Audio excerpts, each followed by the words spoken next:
പൊന്നു സാറേ, ഇന്നലെ എന്നാ മഴയായിരുന്നു അറിയൂടെ. പോരെങ്കിൽ ഭയങ്കര ഇടിയും കാറ്റും. മണ്ണെല്ലാം ഒലിച്ച് താഴത്തേക്ക് പോകുന്നു.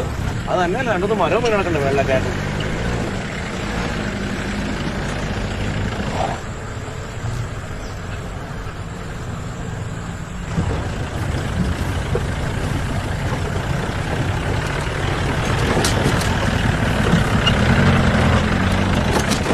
എന്നാ പിന്നെ സാറേ കാട്ടിക്കൂടെ കയറിയാൽ പൊക്കോ. ചുറ്റി വളഞ്ഞു പോകേണ്ട കാര്യമില്ലല്ലോ. മേളിലെ തൊട്ട് മുകളിലാണ് മരം വീണ് കിടക്കണത്.